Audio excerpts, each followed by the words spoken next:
ایک اور دعا ہے جس میں اللہ کے نبی صلی اللہ علیہ وسلم نے فکر و غم اور ہر قسم کی عاجزی اور سستی وغیرہ سے اللہ کی پناہ طلب کی ہے۔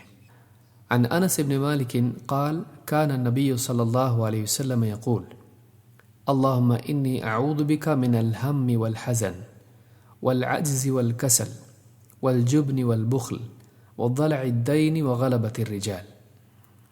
انس ابن مالک رضی اللہ تعالیٰ عنہ سے روایت فرماتے ہیں، اللہ کے نبی صلی اللہ علیہ وسلم یوں فرمایا کرتے تھے، اس طرح سے آپ دعا کرتے تھے، اللہم انی اعوذ بک من الہم والحزن والعجز والکسل والجبن والبخل وضلع الدین وغلبۃ الرجال۔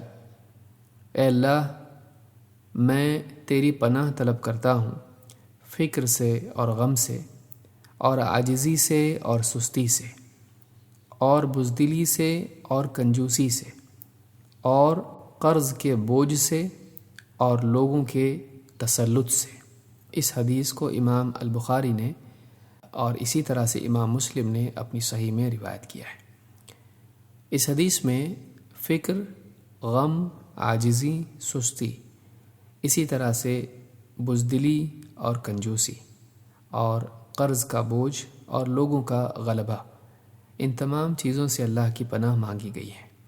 انسان فکر مند ہوتا ہے، غمگین ہوتا ہے، مستقبل کی فکر ہوتی ہے، ماضی کے نقصان کا غم ہوتا ہے، حال کا غم ہوتا ہے۔ اسی طرح سے عاجز انسان ہو جاتا ہے، بعض اوقات کچھ کرنا چاہتا ہے لیکن کر نہیں پاتا ہے۔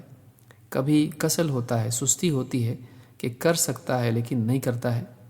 کبھی بزدلی ہوتی ہے کہ انسان کے پاس قوت نہیں ہوتی ہے یا حوصلہ نہیں ہوتا ہے۔ کبھی وہ بخل میں مبتلا ہوتا ہے کہ مال کے اعتبار سے کنجوسی کرتا ہے، جہاں خرچ کرنا چاہیے وہاں خرچ نہیں کرتا۔ جبن میں جہاں قوت خرچ کرنا ہے وہاں نہیں کرتا ہے۔ بخل میں جہاں مال خرچ کرنا ہے وہاں نہیں کرتا ہے۔ وضلع الدین وغلبۃ الرجال، اور مجبوری اور پریشانی انسان پر آتی ہے جب قرض کے بوجھ تلے دبا ہوتا ہے، اور اسی طرح سے لوگوں کا تسلط اور لوگوں کا غلبہ، لوگوں کا دباؤ اس کے اوپر ہوتا ہے۔ تو یہ ساری چیزیں ہیں جو ہر قسم کے فکر و غم اور ہر قسم کی مجبوری اور مصیبت سے نجات کے لیے ہے۔